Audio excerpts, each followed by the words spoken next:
Everyone, आप सभी का स्वागत है विजडम एएनएम कोचिंग के इस ऑनलाइन प्लेटफॉर्म के ऊपर। देखिएगा, काफी लंबे टाइम से जो है वो बच्चों के एक ही मैसेज जो है वो बार बार मिल रहे हैं कि सर हमें एक बार हमारे सिलेबस को बता दीजिए कि UP triple S C ANM 5272 post के लिए जो 38 टॉपिक्स हैं, उन टॉपिक्स के हम अंदर हमें क्या क्या पढ़ना है। एक बार वो चीज पता लग जाती है ना, तो फिर हम उसी के अकॉर्डिंग जो है अपना सिलेबस निकाल लेते हैं। तो आज के इस वीडियो में आप सभी बच्चों के लिए ये एक इंपॉर्टेंट वीडियो रहने वाला है, तो सभी इस वीडियो को शेयर कर देना और लाइक कर देना, और चैनल पे नए हैं चैनल को सब्सक्राइब करना और बेल आइकन को जरूर दबाइएगा, ताकि जितने भी नोटिफिकेशन आते हैं, जितने भी वीडियोस आते हैं, उन सबका आपको जो है वो नोटिफिकेशन मिल जाएगा।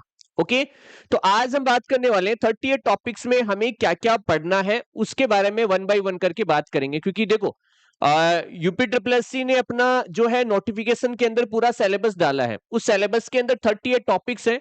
आपकी एग्जाम में केवल और केवल ये 38 टॉपिक्स ही आएंगे। मतलब इसके बाहर आपको जो है नर्सिंग के अलावा, मतलब एएनएम के अलावा आपको कोई और सिलेबस नहीं पढ़ना है, जैसे कि मैथ, रीजनिंग, हिंदी, इंग्लिश वगैरह, कंप्यूटर, जीके, जीएस, ये सारी चीजें आपको नहीं पढ़नी है। केवल और केवल आपको जो पढ़ना है वो केवल 38 टॉपिक्स ही पढ़ने हैं। आपको पूरे 100 क्वेश्चन इसी 38 टॉपिक्स में से आने वाले हैं।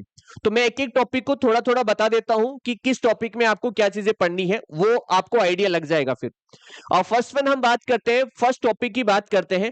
तो फर्स्ट टॉपिक के अंदर आपको जो है हेल्थ की डेफिनेशन के बारे में, और हेल्थ के जो निर्धारक तत्व होते हैं, मतलब हेल्थ के अंदर जो है वो कौन कौन से वर्ड्स को यूज किया गया है, जैसे फिजिकल, मेंटल, सोशल, ये सारी चीजें आपको याद रखनी है। हेल्थ की डेफिनेशन और हेल्थ के जो निर्धारक तत्व जो होते हैं, मतलब ये कह सकते हैं कि हेल्थ की डेफिनेशन में क्या क्या वर्ड यूज किए गए हैं, वो आपको क्वेश्चन देखने को मिलेंगे यहाँ पे। दूसरा हम बात करते हैं हेल्थ प्रॉब्लम, मतलब हमारी जो इंडिया जो है, इंडिया में जितनी भी कमिटी वगैरह है, उनके अंदर जो है क्या क्या हेल्थ प्रॉब्लम्स हैं। जैसे लाइक अभी प्रेजेंट टाइम में बात करें तो लोगों को हाइपरटेंशन ज्यादा रहता है, ठीक है। ऐसी बहुत सारी जैसे आपका जो है वो डायबिटिक मेलाइटस सबसे ज्यादा होता है। इसके अलावा बाकी अदर जैसे डेंगू हो गया, मलेरिया हो गया, ऐसे बहुत सारी चीजें आपको यहाँ पे पढ़नी है जो इंडिया के अंदर प्रेजेंट टाइम में एक हेल्थ प्रॉब्लम है। ओके, इसके अलावा आपको थर्ड पॉइंट में पढ़ना है सब सेंटर, पीएचसी, सीएचसी और डिस्ट्रिक्ट हॉस्पिटल के बारे में। मतलब हमारे गांव के अंदर जो हॉस्पिटल होते हैं छोटे, उन्हें हम सब सेंटर कहते हैं, फिर उसके ऊपर पीएचसी, फिर सीएचसी, फिर डिस्ट्रिक्ट हॉस्पिटल। ऐसे आपको इन सब के बारे में पढ़ना है कि यहाँ पे कितने लोगों का स्टाफ होता है, ये कितनी पॉपुलेशन के ऊपर जो है कितना कवर करते हैं, कितना एरिया कवर करते हैं, ये सारे क्वेश्चन आपको यहाँ पे देखने को मिलेंगे। इसके अलावा हम बात करते हैं यहाँ पे इंटरनेशनल हेल्थ एजेंसीज आपसे पूछी जाएंगी, जिसमें नेशनल और इंटरनेशनल दोनों आएंगी आपकी, जिसमें डब्ल्यूएचओ हो गया और वर्ल्ड हेल्थ ऑर्गेनाइजेशन हो गया, यूनिसेफ हो गया, इसके अलावा आपके वर्ल्ड बैंक हो गया, ठीक है। ये सारी जितनी भी आपकी, आप तो ये समझ लो जितनी भी आपकी हेल्थ एजेंसी आती है वो सारी आपको पढ़नी है। अब ऐसा मत समझिएगा कि सर यहाँ पे जो नाम है क्या हम वही पढ़ेंगे, नहीं। ये सारी की सारी जितनी भी, चाहे वो आपकी नेशनल लेवल पे हो चाहे इंटरनेशनल लेवल पे हो, उन सबको हमें पढ़ना है, हेल्थ एजेंसीज को, ठीक है। जिसमें केयर आपका आ गया, रेड क्रॉस सोसाइटी आ गई, ये सारा सब कुछ आपको यहाँ पे देखने को मिलेगा, ठीक है।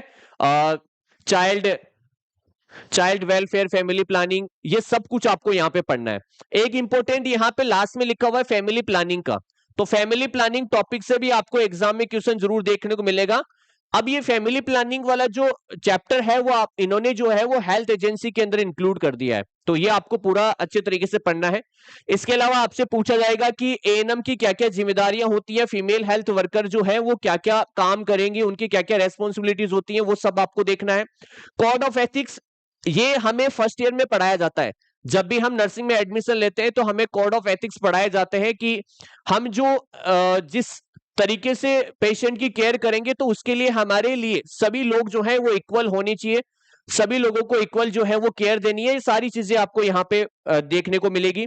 इसके अलावा आपसे पूछा गया है कि जो एएनएम या फीमेल हेल्थ वर्कर है वो किस हिसाब से काउंसलिंग करेगी। मतलब आप होम विजिट करेंगे, आप लोगों के घर पे जाएंगे, उनकी प्रॉब्लम सुनेंगे, फिर उसके हिसाब से आप कैसे उनकी काउंसलिंग करेंगे, मतलब आप उन्हें क्या क्या समझाएंगे, वो सारी चीजें जो है वो आपको देखने को मिलेगी। ओके, जैसे एक प्रेग्नेंट लेडी है, जब आप उसके घर पे जाएंगे तो आप उसकी क्या काउंसलिंग करेंगे, मतलब उसकी प्रॉब्लम समझनी है और फिर उसी के हिसाब से उसे सजेशन देना है। तो वो सारी चीजें आपको यहाँ पे पढ़ने को मिलेगी। इसके अलावा न्यूट्रिशन की बात आएगी। अब न्यूट्रिशन यहाँ पे हेल्थी पर्सन के लिए भी हो सकता है और सिक पर्सन के लिए भी हो सकता है। मतलब एक हेल्थी व्यक्ति जो है वो कितना डेली का क्या क्या चीज उसे लेनी चाहिए वो आपको पढ़ना है। दूसरा, अगर मान लो पेशेंट जो है वो सिक पेशेंट मतलब बीमार व्यक्ति है तो उसको क्या क्या खाना लेना चाहिए वो सारा सब कुछ आपको यहां देखने को मिलेगा। नेक्स्ट पॉइंट की हम बात करते हैं। नेक्स्ट आपसे देखो, आपसे पूछा गया है कि हमारे जो न्यूट्रिएंट्स होते हैं उनका वैल्यू आपसे पूछा गया है। इसका मतलब आरडीए पूछा गया है। आरडीए का मतलब होता है रिकमेंडेड डेली अलाउंस, मतलब रोज आपको जो है, जैसे विटामिन ए है तो रोज आपको कितनी लेनी है ये आपको पता होना चाहिए, ठीक है। इसके अलावा आपसे जो है बैलेंस डाइट पूछा है अलग अलग एज ग्रुप का। मतलब अगर इन्फेंट है तो उसमें क्या आपको विटामिन ए देना चाहिए, अगर टॉडलर है तो क्या देना चाहिए, अगर चाइल्ड है तो क्या देना चाहिए, अडल्ट है तो क्या देना चाहिए, ओल्ड एज में क्या देना चाहिए। तो एज के अकॉर्डिंग आपको न्यूट्रिशन का पता होना चाहिए। इसके अलावा आपसे विटामिन्स और मिनरल्स के बारे में पूछा गया है। देखो, विटामिन्स आपकी फैट सॉल्युबल्स और वाटर सॉल्युबल्स होती हैं, और इसके अलावा मिनरल्स में आपके जो है जितने भी सोडियम, पोटेशियम, कैल्शियम, ये सारे सब कुछ आपके मिनरल्स में आ जाते हैं। तो इनकी डेफिशिएंसी और इनके बारे में आपको पूरा पता होना चाहिए, ठीक है। इसके अलावा अगर हम बात करते हैं कि न्यूट्रिशन के अंदर, अरे न्यूट्रिशन के अंदर आपका जो एएनएम का है वो क्या काम होता है। मतलब अगर हम बात करते हैं तो एएनएम जो है वो न्यूट्रिशन में कैसे मदद करती है, वो कैसे लोगों को सुझाव करती है, कैसे वो गाइड करती है, वो सारा सब कुछ आपको पढ़ना है। नेक्स्ट आपको ह्यूमन बॉडी स्ट्रक्चर, मतलब आपको एनाटॉमी एंड फिजियोलॉजी पढ़नी है सारे बॉडी सिस्टम की। और बॉडी हाइजीन, बॉडी हाइजीन मतलब आप अपने शरीर की जो है वो कैसे साफ सफाई रखते हैं, उसके बारे में भी एक क्वेश्चन आपको जो है वो पूछा जाएगा। इसके अलावा मेंटल हेल्थ, मेंटल हेल्थ से आपको जनरली जो है वो इसकी हिस्ट्री के बारे में थोड़ा सा पूछ सकता है। और इसके अलावा नॉर्मली टर्मिनोलॉजी जो है वो आपसे पूछ सकता है मेंटल हेल्थ के बारे में, ठीक है। तो ज्यादा डिटेल में आएगा नहीं इसके अंदर।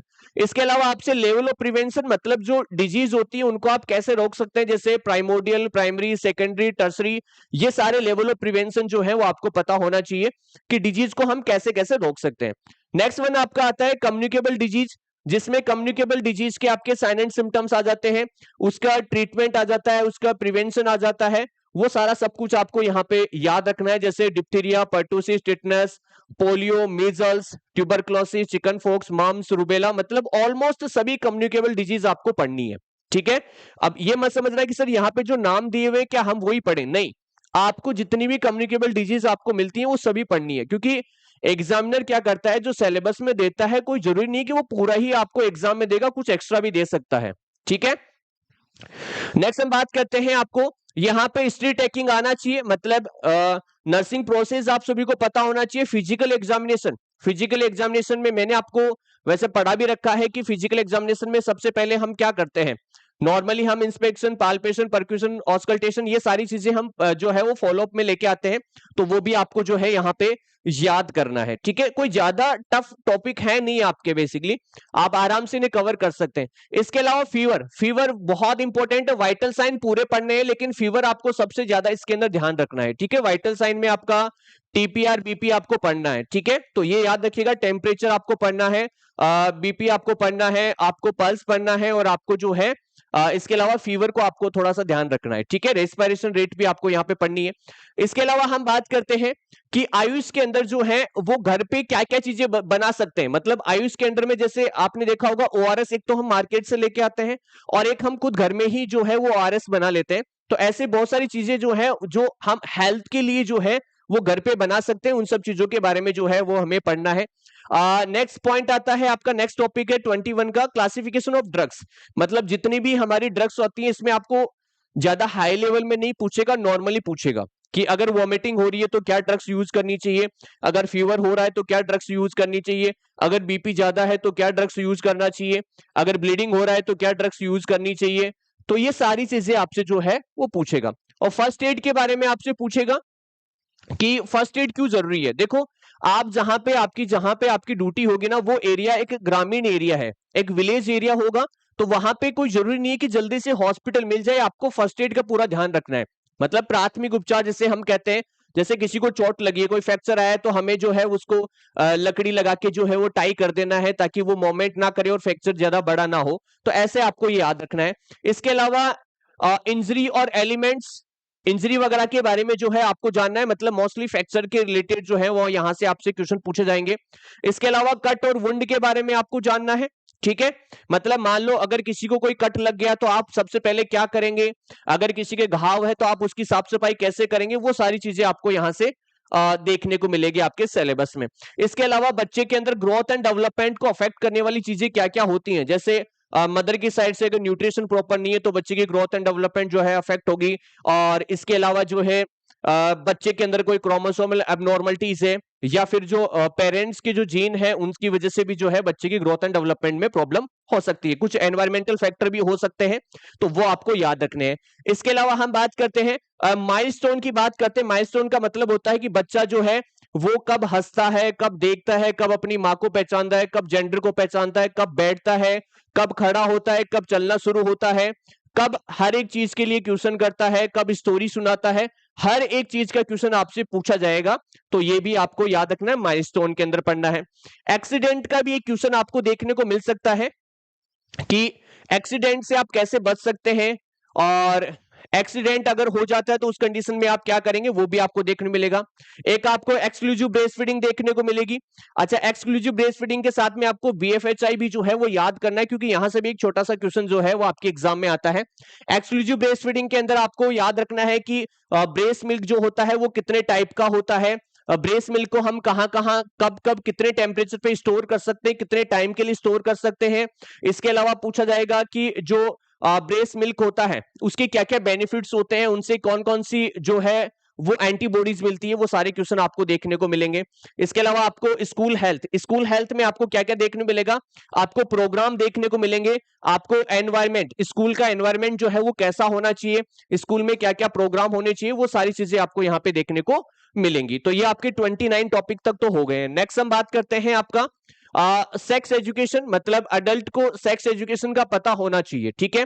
और वैसे तो आजकल तो वे नॉर्मली छोटे बच्चों को ही पता रहता है सब कुछ, बट फिर भी यहाँ पे जो है वो सेक्स एजुकेशन जरूरी है, क्योंकि आप जहां पे काम करेंगे वहां पे आप लोगों को जो है इसके बारे में समझाएंगे, कि कोई जरूरी थोड़ी है सारे मेडिकल से हो, कोई आर्ट से भी हो सकता है, कॉमर्स से भी हो सकता है, तो उसको थोड़ी पता है इसके बारे में, तो हमें उनको समझाना है, पढ़ाना है, ठीक है।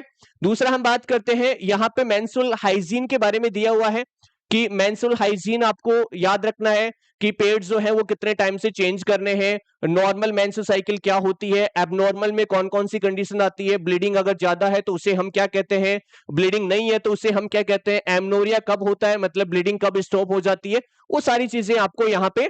और इसके अलावा प्यूबर्टी भी आपको यहाँ पे याद रखना है, मतलब प्यूबर्टी का मतलब है कि क्या क्या चेंजेस जो है वो देखने को मिलते हैं, ठीक है। मतलब गर्ल्स एंड बॉयज में जैसे जैसे एज बढ़ती है वैसे वैसे क्या क्या चेंजेस होते हैं, वो सारे क्वेश्चन आपको यहाँ पे देखने को मिलेंगे। नेक्स्ट हम बात करते हैं यहाँ पे कि एडोल्सेंट गर्ल्स के अंदर जो है प्रेगनेंसी, भाई देखो प्रेगनेंसी के बारे में पता होना चाहिए, अबॉर्शन के बारे में पता होना चाहिए कि प्रेगनेंसी में क्या क्या चेंजेस होते हैं, वो सारी चीजें। ये एक टॉपिक ऐसा है जो 2 बार रिपीट हो रहा है यहाँ पे ना, मतलब 32 नंबर का टॉपिक है, ये आगे चल के 34 में भी आ रहा है और इसके अलावा 38 में भी आ रहा है, तो एक ही टॉपिक को 2 बार यहाँ पे जो है वो मेंशन कर दिया है, बट कोई बात नहीं, हम इसके बारे में बात करेंगे। फिटस के बारे में बात करते हैं, मतलब बच्चे की कैसी बॉडी स्ट्रक्चर बनती है, कब बच्चे का वजन कितना होता है यूट्रस के अंदर, कब वो जो है वो मूवमेंट करना शुरू करता है, कब उसकी हार्ट रेट हम चेक कर सकते हैं, वो सारे क्वेश्चन आपको पूछे जाएंगे। इसके अलावा प्लेसेंटा के बारे में कि प्लेसेंटा के क्या क्या काम होते हैं, प्लेसेंटा का कितना वजन होता है, और इसके अलावा प्लेसेंटा कौन कौन से हार्मोन जो है सिक्रीट करती है, वो सारे सब कुछ रहेंगे। नॉर्मल प्रेगनेंसी, इसके साइन एंड सिम्टम्स के बारे में पता होना चाहिए, मतलब मदर के अंदर जो है वो फर्स्ट ट्राइमेस्टर में क्या क्या देखने को मिलता है changes, second trimester, third trimester, ऐसे तीनों ट्राइमेस्टर के क्वेश्चन जो है आपके यहाँ पे पूछे जाएंगे।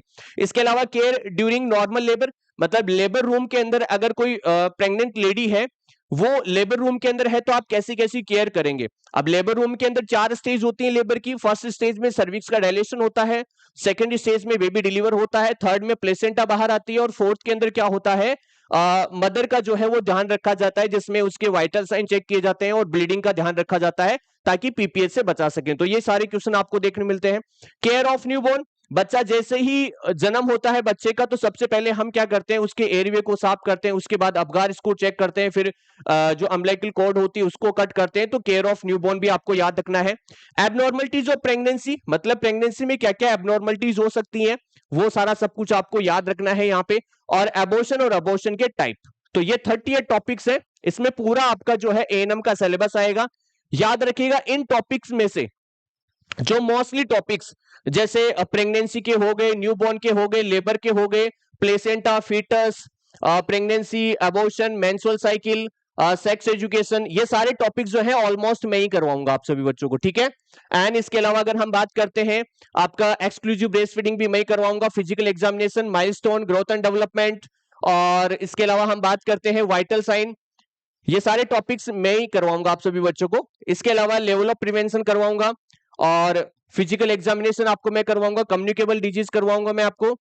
इसके अलावा एनाटॉमी फिजियोलॉजी के भी कुछ पोर्शन जो है वो आपको मैं करवाऊंगा, न्यूट्रिशन के भी कुछ पोर्शन आपके होंगे, सब सेंटर पीएससी सीएससी ये भी आपका होगा। तो ये ऑलमोस्ट सिलेबस जो है वो मैं कवर करवाऊंगा आप सभी को। अब ये सिलेबस आपको अगर ज्वाइन करना है, ये सिलेबस पूरा पढ़ना है, तो एक एक टॉपिक वाइज सारी क्लासेस हमारे पास में अवेलेबल है। और 25 तारीख से हमारा नया बैच शुरू हो रहा है, और उस बैच के बात करते हैं तो इस बैच के अंदर आपको क्या क्या मिलने वाला है वो मैं बता देता हूं। इसमें आपको लाइव क्लासेस, लाइव के बाद recorded classes, PDF note, test series, और हिंदी और इंग्लिश में क्लासेस रहने वाली, 1 साल की वैलिडिटी रहेगी। याद रखिएगा यहाँ पे 1749 रुपए, अगर आप 2 जनवरी रात 12 बजे से पहले अगर एडमिशन लेते हैं तो 1749 रुपए में आपको ये कोर्स मिल जाएगा। दूसरा हमारा बैच है जिसका नाम है U2, ये U1 है और ये U2 है। U2 में क्या होगा आपका, ये भी 25 दिसंबर से 2749 रुपए में पूरी 11 की 11 बुक, अरे एएनएम की जितनी भी 11 बुक है वो सारी की सारी आपको मिल जाएंगी। ऑफर जो है आपका 2 जनवरी रात 12 बजे तक रहने वाला है। इसके अलावा बुक्स के ऊपर भी आपका डिस्काउंट चल रहा है। तो सभी बच्चे जैसे एमसीक्यूज बुक जो है वो 499 रुपए में आपको मिल रही है, ऑल पेपर 350 रुपए में मिल रही है, और थ्योरी बुकलेट जो है 450 रुपए में मिल रही है। तो इसके लिए आपको ऐप डाउनलोड करना है विजडम नर्सिंग क्लासेस के नाम से। ये ऐप डाउनलोड करके आप कोर्स भी ज्वाइन कर सकते हैं और बुक भी मंगवा सकते हैं। अगर आपको डायरेक्ट पेमेंट करना है तो यहाँ पे मैसेज कर दीजिएगा 8005820782, व्हाट्सएप पे मैसेज करिएगा। पेमेंट का स्कैनर मंगवाना है तो पेमेंट का स्कैनर आपको मिल जाएगा, पेमेंट करके स्क्रीनशॉट भेज देना, आपका कोर्स या बुक जो भी होगा आपको मिल जाएगा।